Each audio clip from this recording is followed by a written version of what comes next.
Hello and welcome back to my channel. My name is Doreen. I'm a mental and emotional fitness coach.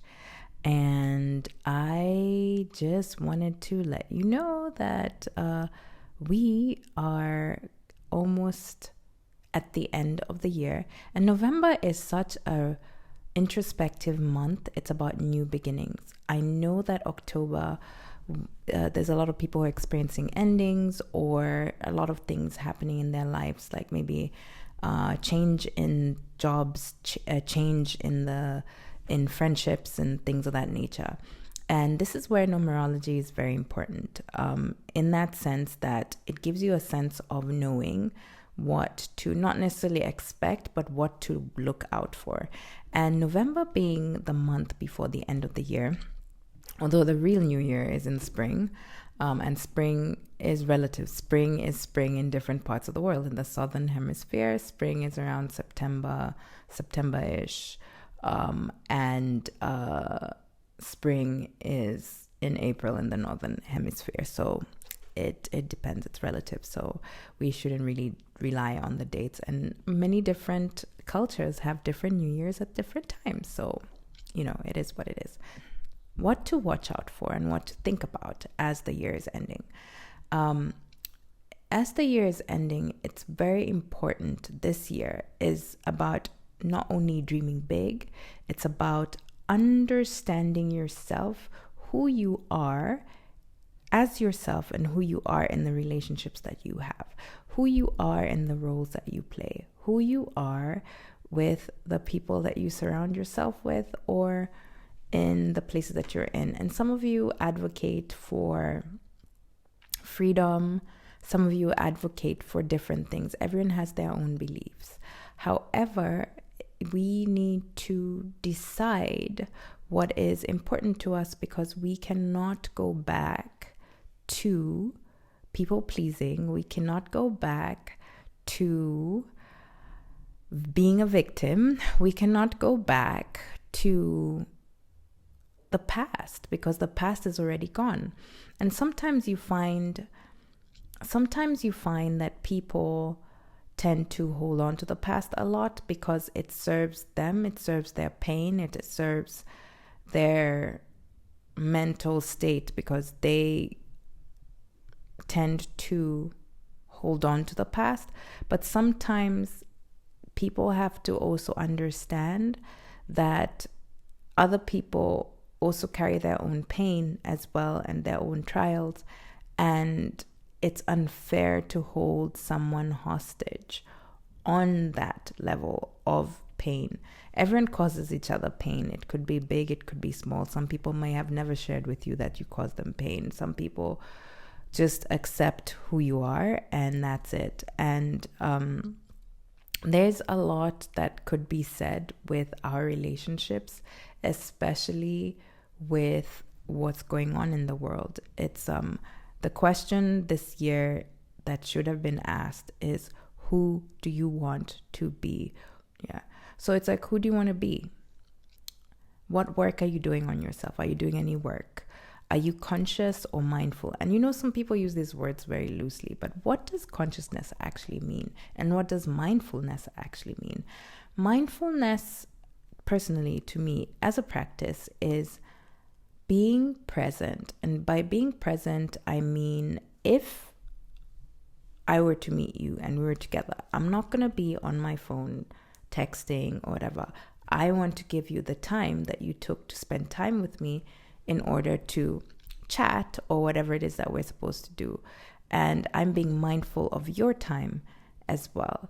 And being mindful also is when you go out on the streets and you see someone has thrown trash and there's a bin next to it, like maybe if you can just pick it up and throw it in the trash. It's about being hyper aware of your surroundings, hyper aware of the people in your life. It's about being hyper aware of your emotions. Basically, being mindful is awareness coupled with emotional intelligence, because there are a lot of people who do not know how to read the room.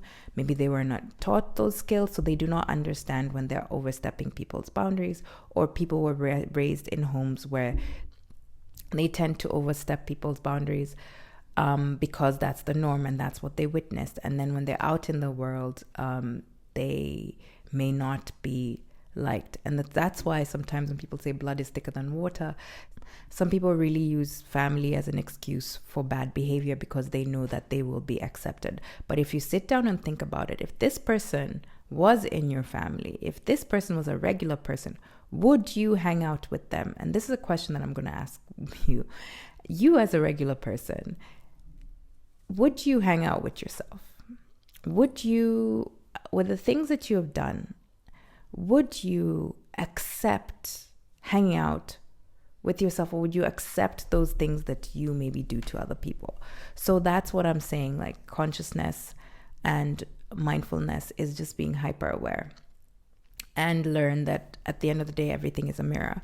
And the best way that I find when it comes to dealing with these things is thinking about who you are, uncovering yourself, because as a person, you play roles in your family. You could be the firstborn, secondborn, lastborn, or even only child. And when people are only children, they tend to be the son and the daughter of the family because they end up doing everything, and sometimes because of that they end up being hyper independent. And for those people who happen to have siblings, sometimes when it comes to relationships, they're very lazy with their outside relationships because they have family at the end of the day, right? And some people come from families where they've left their families and they're on their own, and they're probably the black sheep of the family. So there are different dynamics. So think about the role that you play in your family. Think about the role that your guardians play. Think about the role, if you're in a marriage, that you play as a husband or wife or child. Children. Yeah. And like, what role do you play? Are you the go-to person when people have problems? Are you the person who's supposed to find solutions? Are you the person who understands what it is to be, or you're the person who calms everyone down? So, and think about, how did that role get placed on you? Because the thing is, like with family, when people, for example, if we're really honest with ourselves, we do know our siblings and family members, but we do not know them outside the safe or unsafe environment that we created. That's why when people go out there and they meet other people, they tend to be like, like if they meet their siblings, and then they tend to see another side of them because that's a side that they haven't experienced. It's because of the role that they have supposedly been given by their family members. So that is something to watch out for. And think about, what kind of role would you like to play in your life? And at the end of the day, no one's coming to save you.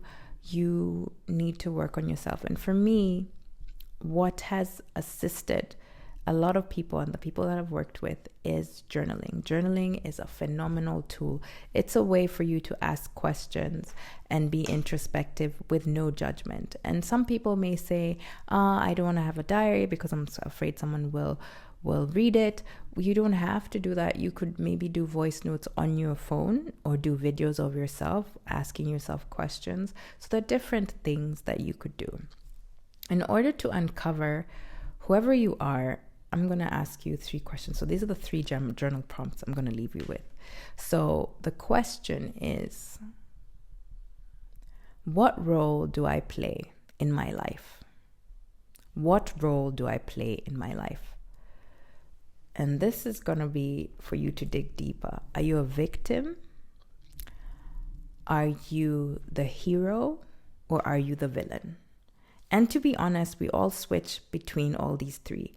And sometimes we often find ourselves having resentment towards one of the roles that we have to play. So that's one thing that you should think about. And 2, in order to uncover yourself, ask yourself, am I living the life that I've always wanted? And I'll repeat again, am I living the life that I've always wanted? This may be for those people who fear, like they're scared of following their dreams. They don't know what to do. They feel uncertain. So this could be for you to explore, why are you afraid of following your dreams and why you chose the life that you chose. And sometimes it's circumstances, sometimes it's environment. But once you're able to pinpoint that, that could open the doors for you to think about getting out of that. And 3, what's my relationship with my higher power? People practice different things, but what's your relationship with a higher power? Or and do you have a relationship at all? If you don't have a relationship, maybe question why. Let me reframe that. What is your relationship with yourself as well? So if it's a higher power or yourself, what is that like? Are you a person who tends to harm yourself? Do you find yourself in situations that you do not like? Or meaning, are you a people pleaser, and do you say yes to things that you don't want to say, but you just feel like you had to say it? So think about those 3 journal prompts. I'll write them down below as well. If you want to explore journaling further, I have a 7, 14, and 21-day journal prompts available on my website, in my shop, so you can check that out. Or if you are open to journaling for 30 days with self-compassion, which will uncover a lot of things and see what roles you're playing in your life and where you do not have compassion for yourself. This life is not easy, but it's important to know that you matter. No matter how you feel and no matter how other people make you feel, you do matter. Understand that life is a journey and there's no right or wrong way to do things.